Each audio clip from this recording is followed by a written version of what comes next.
Good afternoon, and welcome to Geek Bar Radio. This is our second test show. Today is Saturday. Yeah, it's Saturday, September 27th, 2014. I'm Steve Fodor. I'm the host of a radio show called Too Much Scrolling, and we're here to talk about lots of great issues of the Geek Week. We'll start out with all the news, the really big news, from our host at Geek Bar. I'd like to introduce Ryan Bond, who is the what do you call yourself, Ryan? The experience agent. Yeah, 001337 is the full title. We've got lots of fun news this week, Ryan. Tell us all about Geek Bar. Yeah, so for those who aren't aware, Geek Bar Chicago is a venue that was kickstarted last year. That was kind of the start of what we were working on, and have kind of continued to grow community support through there. The Kickstarter was really a fun thing that allowed the community to have a small play inside there. But what we're looking to open up is the most amazing, geekiest, dweebiest, dorkiest, nerdiest establishment in the world. We have a 10,000 square foot establishment that is looking to open its doors later this year. It's 2 floors. Upper floor is our swanky kind of geek arena, bar, 360-degree bar, screens, beautiful exposed wood and metal and brick, and that'll be kind of the chic side of things with TV screens everywhere. And then downstairs is more loungy feeling, so it's got that kind of mom's basement, lots of sofas, lots of low tables to kind of hang out and play D&D for 6 hours, or a big thing of Battlestar Galactica and have fun with your friends. And then, like karaoke rooms, we're going to have 2 private video game rooms. So they're going to be decked out with Xboxes and PlayStations and Wii, and basically the games are there. You play them, pull them down, have at it, have it for a good time, and that'll be kind of like a karaoke room. You rent it for a couple of hours, you and your friends hang out. Potentially you're doing wage and battle with the people in the room right across the next to you. So there can be 2 different groups going, so it's really exciting, and we've been working at that. And we've been working really hard over the last year to kind of get funding and get all the permits and everything approved through the city, and that's taken a little bit longer than we had anticipated. So the big news this week is that instead of opening up our doors for Geek Bar Chicago, which unfortunately we're not ready yet, our crew, though, is ready and raring to go. We know what we need from a food perspective, a drink perspective. We are now opening up what we're calling Geek Bar Beta. And what we've done over the last couple of months is we've done some pop-up events. We've been doing these events where you could come on those, and I'll mention this a little bit later, but we have our 4th and final one happening Monday the 29th, and we've been doing them at Ampersand Test Kitchen in downtown Chicago.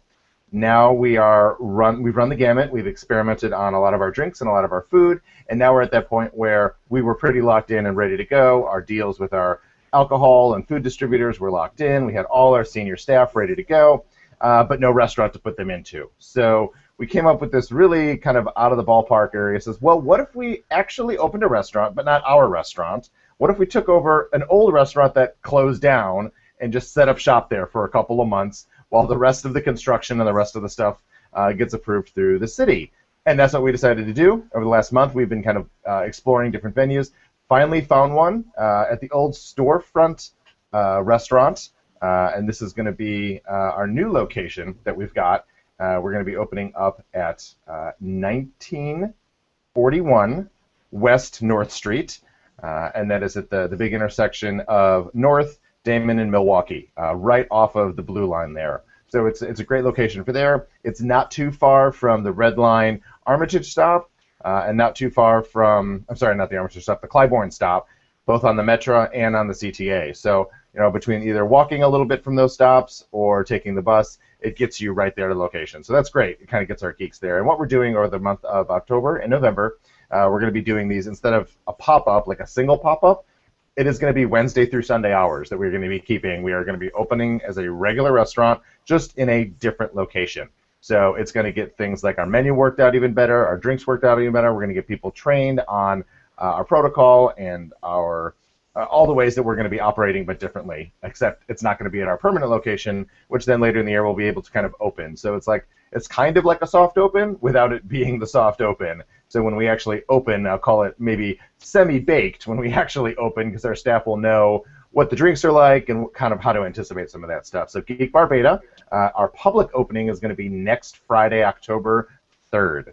So we're kind of getting that out there. We're doing a special kind of VIP event Thursday night, October 2nd, and that is for our Geek Fleet and VIP members. And Geek Fleet is our membership subscription that we've got. You can kind of pay monthly, quarterly, or yearly for that, and you get perks and benefits that now that we actually will have a place where you can go and enjoy those perks, that is one of the perks that they are getting. So that's Geek Bar Beta. Super excited about that one, and then I'm in the process of updating all of our social channels, all of our Twitter feeds, all of the things to have the right times and addresses and where we're going for that. So that's and we've got all of that information in the show notes for everybody so that you can go there to sign up for Geek Fleet if you haven't yet signed up for that. It's a great program where you get all the inside information, get to see things early, get to taste things early. The other thing that's on the show notes is the fact that you are hiring at this point, trying to find all of those other crew members to get in. Yeah, we've got we've got all little fun titles that we call our crew. We are looking for servers, which we call champions, servers assistants, which we call sidekicks, runners, which we call Igors, and various kitchen positions that are on there. So it's a bunch of people that we are looking for they'll be standing up with us at our new location, and then those who make the grade and everything else will move over to our Geek Bar location, hopefully when we kind of stand that up. Do that. So hiring is good. I could tell you how many emails a week I get about someone being like, "Are you open yet? Can I apply for a job? Can I do this?" And it's like, just wait, just wait, just wait. We'll shout to the heavens when it is ready to be done. And now it is. So all you geeks and nerds who want to get a kind of restaurant bar service, come on in and send us your resume. We're interviewing now. So that can go to Shayna, SHINA, at geekbarchicago.com. Very cool. I'm so very excited. I've been waiting for a while for you guys to get open. Hopefully it'll happen faster than we expect it to happen. But until then, we've got this beta and this pop-up location. It's a great idea. Yeah, brilliant idea. For those who still want to get a chance and still are kind of chomping at the bit, we have our final big themed event, which is called Bite of the Living Dead. It's coming up this Monday on 9/29, 7 to 10 o'clock at Ampersand Test Kitchen. It's a horror-themed evening. We've got a custom horror menu, custom horror drinks that we've got going on. We are also bringing in the local band called Common Shiner, and there's another group called Low Carb Comedy. They ended up producing the music video for Common Shiner, and the music video that they have is a slasher horror homage music video. So 2 or 3 members from the band will be there, plus the girl love interest from the music video will also be there just to kind of talk about the process. The director, producer, writer, all of that, he is currently in LA, so he's going to be shipping me a video file that I'll be showing up on screen since we can't do it live style, but he'll kind of be there talking about some of his inspiration and what kind of brought that element to bear. We got raffles, we've got all sorts of kind of great stuff to do, and this will be our 4th and final one. We've already done a Guardians of the Galaxy one, which was called Guardians of the Gastronomy, which went really well. It was really our superhero one.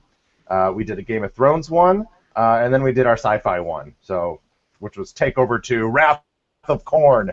So this is our last one for that. So while it's a themed and tasting event, once Geek Bar Beta opens their doors, I'm working on the social calendar right now in terms of all of the things that we're going to have available there. So meetups and TV and viewings and board game nights and movie-oki and all sorts of things that we're going to be there. And since it's not our final space, we kind of have to jiggy with the space a little bit because we don't have as much floor space and it's not like wall-to-wall TVs like we were planning on. So we're working through some of the ways to kind of get certain types of meetups, certain types of events in there. And that kind of call for events is going to be going up pretty soon. We've got the website shifting around and our new events calendar is going up. Wow. It's so exciting. There's so many things happening, and we're just ready to go move in and live next door and come into Geek Bar and be welcomed in with open arms and have so much fun on the horizon. Yeah, and I think, you say welcomed with open arms. One of the things, as I was mentioning about our staff getting trained, is that we have a very different take on how we're looking to service our community. So other restaurants are kind of like about turnover, moving. You come in, get them in, get them out pretty quickly. As any person who is a board gamer knows, if you come in and you're going to check out something like Battlestar Galactica or Diplomacy or something like that, those are multiple hour games that you're going to play. Even simple games like Ticket to Ride or Small World, those are an hour plus oftentimes for that. So having that ability to have our server staff know that the idea is not to get you out. It's to see what game you're playing or to help you. If they're saying like, hey, I want to play a game tonight, I'm looking at your games, but I haven't played most of these. And they can say, great, well, what kind of games do you like? Well, I like cooperative play games. They say, great, well, here's this one called Lord of the Rings. This one is about all of you being hobbits going against the board. Tonight I want to go hard against my other friends and really beat them. It's like, great, let's do Battlestar Galactica. Now you can kind of turn on each other or play Resistance. So they're going to know that stuff, and in the event that when we have slower times or there's any of that, a wait person can sit down with you and be a player in your game, and to do that. And that's a very different approach. And as you mentioned with open arms and hugging, we are going to be a very open doors policy. Everyone kind of come in, super inviting, but we have an anti-harassment policy, and it's making sure that everyone comes and feels safe. Whether you're part of the LGBTQ, whether you're of color, whether you are agoraphobic and you've never or you hate bars, and this is the place where you can go and we can cater to all the different types of personalities that are out there, and geeks span a spectrum of being fully out there, comfortable on stage, improv performers, to I haven't left my basement other than to go shopping type of things. And they're all out there, and we hope to make an environment that makes everyone feel comfortable on both ends and put all those geeks in a pot and stir it up and have some great connections happen from it. So exciting. I am ready and will be there. Again, October 2nd is the special Geek Fleet only opening night for the pop-up store, and October 3rd, this Friday, is open to the public, so come on out to Geek Bar, or in this case, Geek Bar Beta, and we'll have a lot of fun. Thanks, Ryan, for joining us, and thanks for telling us all about Geek Bar. Not a problem, guys. Thanks for having me on. I look forward to seeing you guys in person. Absolutely. Thanks a lot. All right, bye, guys. Our second guest today is Stephen Colbert, who is a wonderful person who's been putting on his own podcast called Geek Sauce, and he's got a website to go with it. Good afternoon, Stephen. Hey, Steve. How are you? I'm doing well. We're just going to do the Steven show today. It's going to be very confusing. Yes, entirely. So tell us a little bit about Geek Sauce. What have you been putting out there? Geek Sauce is my own just sort of collection of various passions. I actively read a lot of different blogs and listen to different podcasts, and found that I was often either yelling at or agreeing with the opinions of the writer or the speaker, whichever the case may be, and decided that maybe it'd be more productive if I would put my thoughts out there for other people to see. And that covers anything from movies, TV, very little gaming. I don't have much time for that anymore, but a little bit of that when I get the chance, and a lot of tech stuff when I have the opportunity to play with different gadgets. I sort of play the field pretty broadly.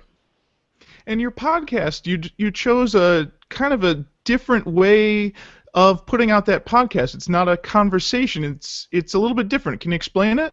Yeah, sure. Because of my schedule, I work full-time, and I have a little bit of a commute as well, so my availability isn't always consistent. So working with someone else is not something that I can do in necessarily an organized way. And so I realized that based on sort of the stuff that I listen to, and because of what my schedule and availability, what worked best for me was to do like a top 10 list. And then the intention was for it to be daily and 10 minutes, like a minute per item. And usually it goes way longer than that, and it's also not usually daily. But I like just to do a recap. Sometimes people don't have the chance to read all the blog. It's almost like a vocal RSS feed for some people that are commuters or something like myself.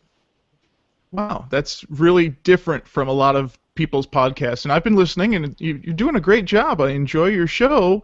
Well, thanks. And it gives a nice little recap, like you said, of maybe not the whole week's worth of news, but the news that was important to you. That's a lot of fun. Yeah, it depends on how long it was since the last one or what happened that day. It's been light recently because I just moved and I'm still figuring out audio issues in this new place, but I think I'm getting more regular again. Very good. So we know we're both podcast geeks. Are there any other categories of geekdom that you fall into? I sort of a jack of all trades, master of maybe only one or two. Tech and entertainment is really where I fall the most. But really anything that I can immerse myself in that I don't fully understand, I kind of get excited about. So I don't know, I really enjoy reading things that are above my comprehension level, which I find is a staple among some geeks. I don't always necessarily get the math or whatever, but the fact that it exists amazes me. All right. For me, I'm more of a movie and theater kind of geek. I really enjoy watching movies, talking about movies. I loved having my job at the video store when video stores existed so that I could talk about movies all the time. I put on a musical every summer and every winter, 2 shows a year. So performance is kind of an important part of who I am. Obviously, there's a lot of Doctor Who references behind me, so you know that I'm a Whovian, and I watch a lot of Doctor Who, probably way too much, but that's where I fall on the spectrum. I think we're going to have some interesting times when we get the Geek Bar actually open, and we get to hang out with all those diverse people, with all those diverse interests, and discuss things. Yeah, there's definitely a pretty broad spectrum I've noticed of various fandoms in the community there, so it's exciting. It is. I think it's going to be great. Brought you here today to talk about TV. You said you don't watch a lot of TV, so this is going to be a great show because I don't watch a lot of TV and you don't watch a lot of TV. Let's talk about TV, shall we? Well, I am a cord cutter, so I do have TV, but most of my consumption comes through Netflix or wherever I can get the streaming from. So while I do watch some TV, it's usually more targeted, and sometimes it's I'm a little bit behind. But I like to keep up on some of the more current stuff. I just can't do all of it. All right. I am also a cord cutter. I haven't had cable in the house for years, and I really don't miss it. We do have an antenna, so we do have NBC, ABC, not CBS, because Chicago's not very good at CBS. The broadcast is at a higher frequency, and you can't see it farther away than the city limits very often. But I do watch the network shows, and maybe that's why I focus on those. Let's look at what started up this week. This is premiere week for the fall TV schedule. On Monday, we saw the beginning of the next season of The Big Bang Theory, followed by Scorpion on CBS. Gotham started on Fox, along with Sleepy Hollow, and over on the cable side was Star Wars Rebels. Are you a fan of any of those shows? Yeah, actually, I saw the Gotham premiere and the Star Wars. I actually saw the Star Wars Rebels premiere in a theater this morning on the big screen. Oh, so you got to tell us about that experience. How was that? It was good. I had actually watched it. It's the premiere comes out on, I believe, October 3rd, but it's available. It was in the theater today, and then it's available on demand through Watch Disney XD and a couple other places for the week preceding, and I enjoyed it a lot. There's a lot of Star Wars fans that love to hate Star Wars, and so I'm sure there's going to be some people that don't like the fact that it's a cartoon or it's a 20-minute show on the Disney Channel. But I found it was a lot of fun. I watched the Star Wars Clone Wars animated series, and I would say if anyone enjoyed that, it's right along in the same vein as that, same creators, very similar quality. Yeah, ties together a lot of the stuff from the different movies, and I definitely had fun with it. But if you're going to look at it with a super critical eye, and like I said, if you're someone that loves to hate Star Wars, I'm sure people will find reasons to dislike this one as well. All right, so it is canonical. It is the story of Star Wars, the same universe, not the same characters, but an offshoot of those characters. And you didn't find it was too childish? You didn't find it was geared toward its audience? There were definitely some childish moments, but although it's animated, you don't get like the typical cartoony sort of animated moments. I mean, there's a couple moments where someone's eyes will bug out or whatever, but it's not like it's not like Wile E. Coyote getting flattened or just kind of ridiculous escapades. There's an element of grounded. The physics are relatively realistic, at least in a sci-fi universe. Okay. Yeah, it's definitely canonical. It's actually more canonical than stuff has been previously because they ditched all the non-Lucas stuff basically, and from here on out, every new Star Wars production is going to be canonical, be it books, comics, TV shows, movies, whatever. So it's kind of of the course start you're writing your own stories. Those fan fictions are going to keep on keeping on, I'm sure. Yes, no, that is true. Anything put out by Lucasfilm is canonical from here on out. Right. Especially now that they're owned by Disney, it's going to be a big change. We'll see what happens with the new movie coming out. It'll be kind of interesting to watch it without that 20th Century Fox logo at the beginning. Yeah, I watched Empire Strikes Back I think a couple weeks ago, and that hit me for the first time. That the soundtrack there when the 20th Century Fox logo going up is so iconic. It's going to be it'd almost be worth Disney's time to pay them to use that at the beginning just to keep fans settled down. I think that might be an interesting investment. If they paid Fox for that, 10 seconds worth of sound and video, Fox would just walk away with that money smiling. Right, exactly. They're always comfortable walking away with money.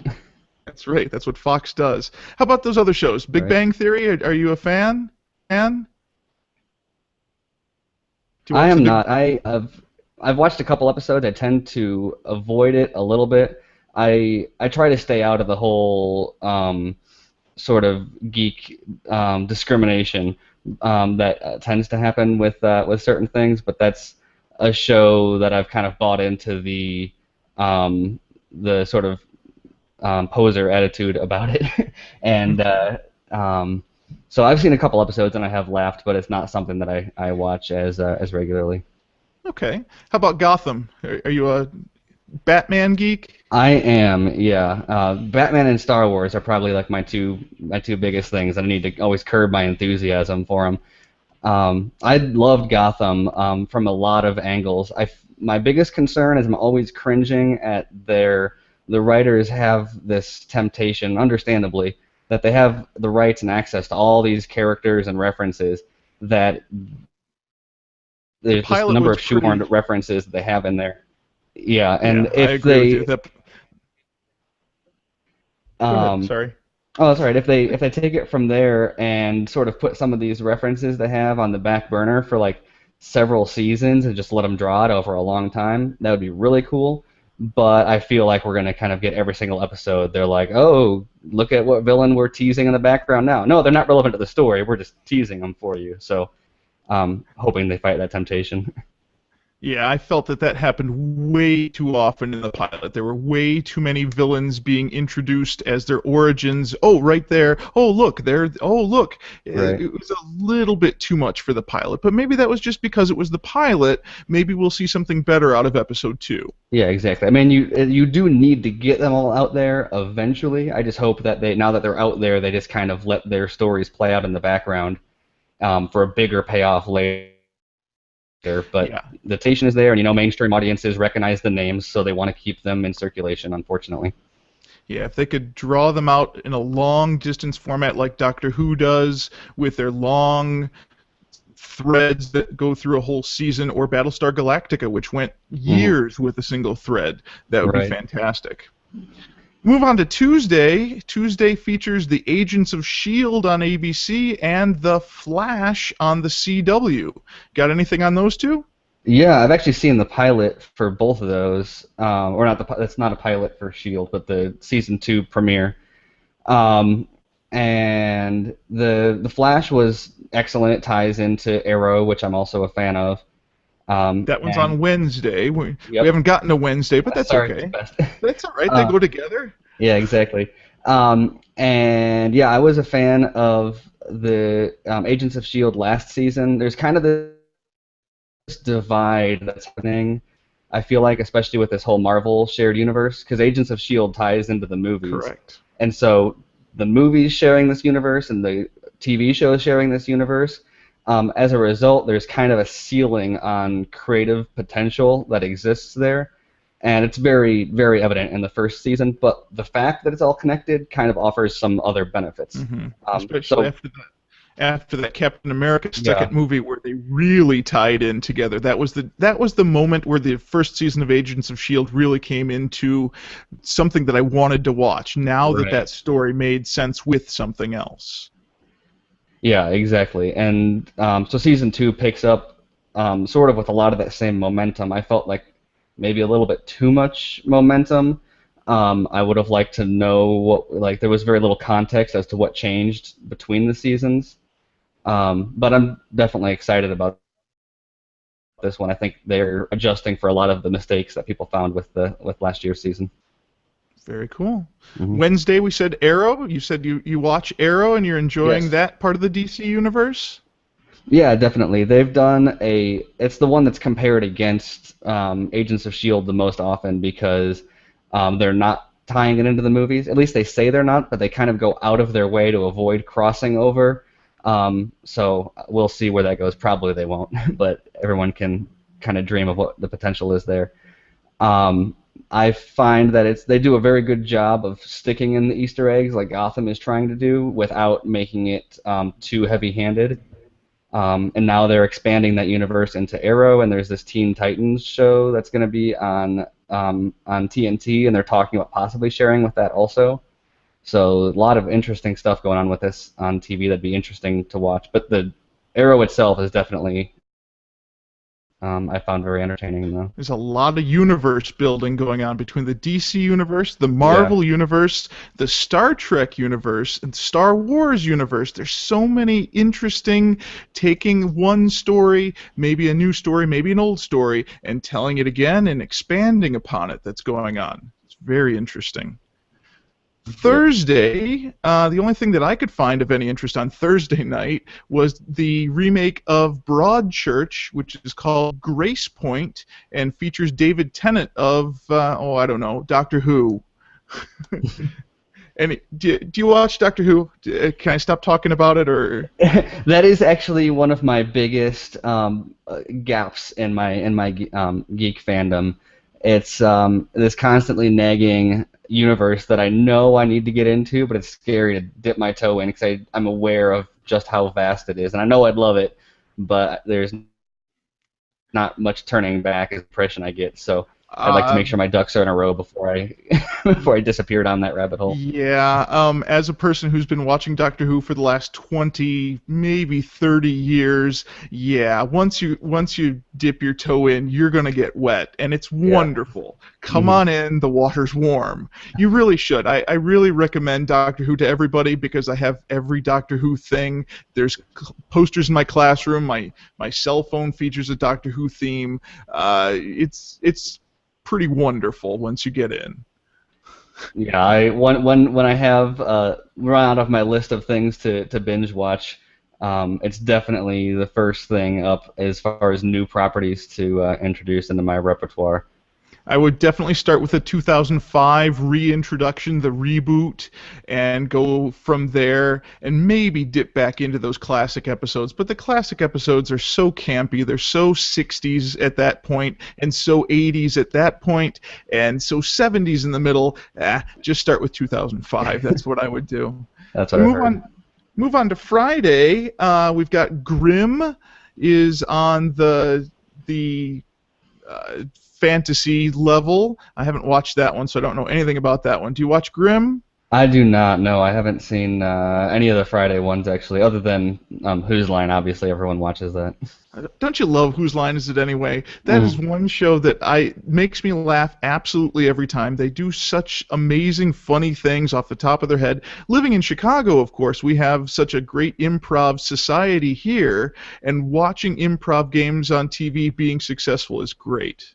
Yeah, definitely. I'm a big fan of improv. My wedding reception was actually at the Comedy Shrine out in Aurora, and they've got an impressive comedy collection out there, but they do improv as well. So, so that and Whose Line and anything improv is always entertaining. That's great. Maybe we should do a lot of improv at the Geek Bar. I think we should get up on stage and do some stuff. I don't know about Saturday. Well, no, you're not in for that. More of a camera microphone guy. That's all right. So am I. I've got lots of cameras and microphones. Saturday, of course, is Doctor Who Day, and you don't need anything else in your life. But I also watch every Saturday religiously. Svengoolie is on at 9 o'clock here in Chicago, and that's one of my favorite things. And then Jackie Todd of the Geek Bar posted on to our rundown that she likes the show The Outlander, which is on Stars. Do you know anything about that one? I don't. It's one of those shows I hear the name thrown around every once in a while, but I've never taken the time to sit down and read the Wikipedia. It's one of those shows based on a book. Diana Gabaldon has written a series of Outlander novels, and they are the, those books for your wife. The Highlander is the strapping young man who takes this young lady under his arm and makes passionate love to her. And then my wife reads them, and I enjoy it. So I haven't watched that one, but it's for the wife. I'll make a note of that. On Sunday, we've got a couple of shows. This week, we're going to see the Simpsons and Family Guy crossover finally, after 25 years of The Simpsons and however long it's been, a decade and a half of Family Guy. They're finally animating those two families together, and we'll see if it's even watchable. I have very low expectations for what that's going to be. Are you a Simpsons fan? I am. I haven't watched anything probably since like season 10 or so, but I've seen a million reruns. But I'm definitely a fan of both of those. Even though if they're ever on, I'll watch them. But it's not something I've even seen half the library of each of one. Do you think it's going to work? Do you think those two families should be together? And do you think they share an audience? I think people will laugh very hard when they watch it. I don't know how much that actually speaks to the quality of it, but I'm sure whenever you have a crossover like that, all that it's probably going to be is you're going to have a Chicken Man reference from Family Guy, you're going to have Jumping the Gorge reference on The Simpsons, and the whole point is just going to be to fit in all those the fan services from each crowd, and so I'm sure the Family Guy people fans are going to think that the Simpsons parts ruined it, and vice versa. But at the end of the day, I'm sure it'll be at least enjoyable to watch. Yeah, I agree with your assumption. We'll see. It's coming on tomorrow. The other two are Resurrection and Once Upon a Time, a couple of pseudo-fantasy sort of shows. Do you watch either of those? I saw a little bit of the first season of Once Upon a Time. For what it is, I think it was well done and enjoyable. It's not really my cup of tea, though, so it's not something I keep up on. All right.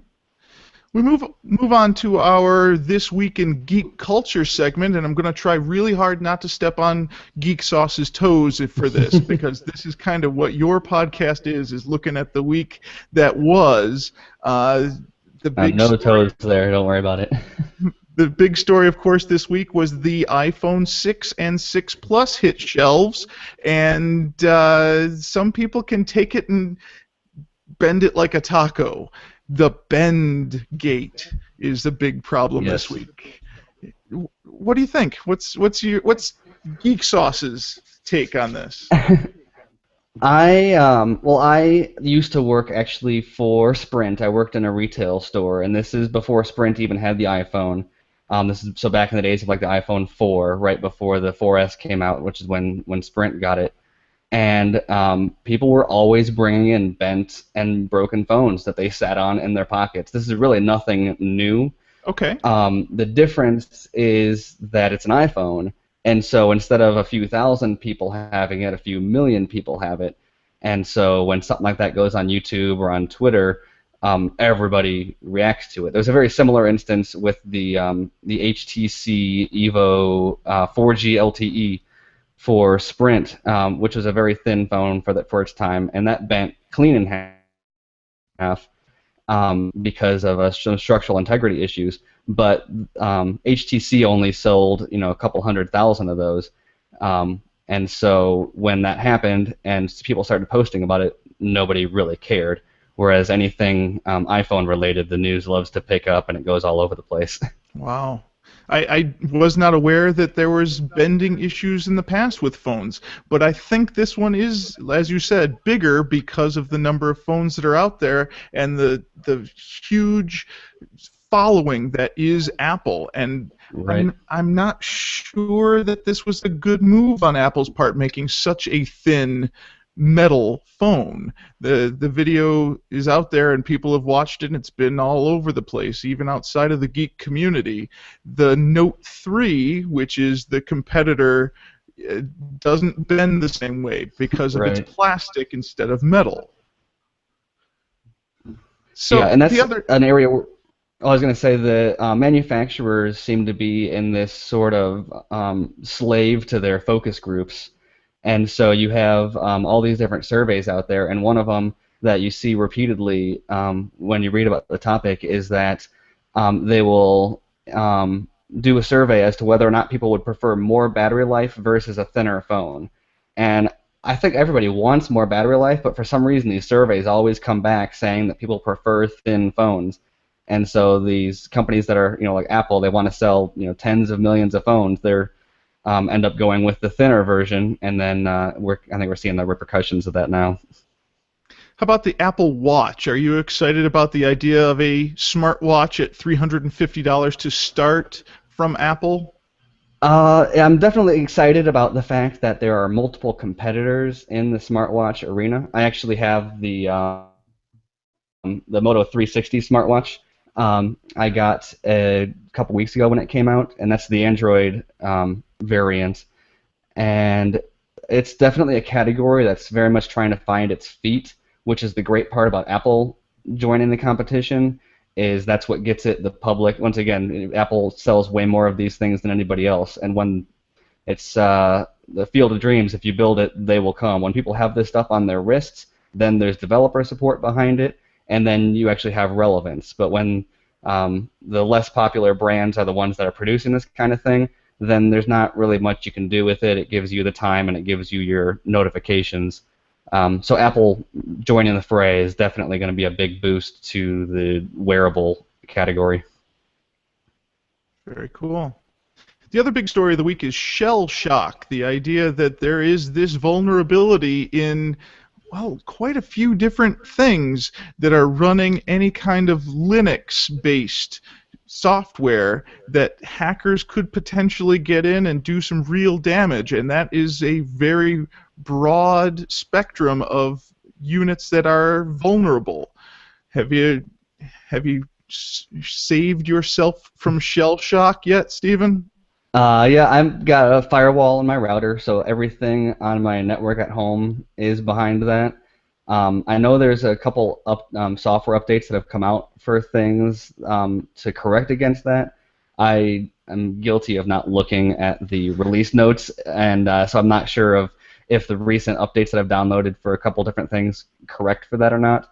But from what I've read, so long as you're behind a firewall, you're fine. The real danger is for servers, which are sort of required to respond to outside requests. And the problem with that is a lot of Internet of Things products, such as home automation and stuff like that, are all technically servers. So that's the real vulnerability there, is someone's going to be able to change your thermostat or something from... Well, it's not even that. It's they could get access to that thermostat, and that thermostat could then share that malicious code with other things that are within the firewall. Right. That's where we're going to run into the potential, at least, for some real problems. And so far, no one's found a real solution to this problem. The shell shock is out there, and now that the hackers and all of those people who are smart enough to read things know that it's out there, they have to take action to either prevent this or to attack people. Right. It's scary. It's always scary. And the Internet of Things is a topic that we could get into. The idea of the Internet of Things is wonderful. I love the idea that everything is connected, but it leads us to the fact that when everything's connected and something goes wrong, when there's a hole in security, it could infect an entire network. Right. Yeah. One bad link ruins it or infects absolutely everything. And that's just from malicious attackers. I mean, people that are worried about NSA or any of that is an entirely different story when it comes to that. That's right. The NSA might have known about this vulnerability for the last 20 years. We really don't know. Mm-hmm. Scary. What's not scary is the 3D printer. The idea that we might have in our homes in the next 20 years a printer that if we hit print on our computer, we can get a tool out of a 3D printer. The first one ever was launched into space. I'm sorry. The first 3D printer in space was launched on Tuesday, and it's going to the International Space Station, and they're going to test out what that thing does in zero gravity. That'll be an interesting test. Yeah, definitely. The idea of a 3D printer in space, I was reading about that, and one of the coolest things they talked about is the ability to repurpose existing tools and such on the space station. So instead of continuing to print new tools, they'll decide that there's one they don't need, they'll be able to melt it down and turn it into another one. The concept of the replicator from Star Trek. That is the concept, is we have all of this material. All of this material is made of atoms. If we can break this down into an atom, we can rebuild it into whatever we want because it's all made of the same stuff. Right. Genius. Let's see.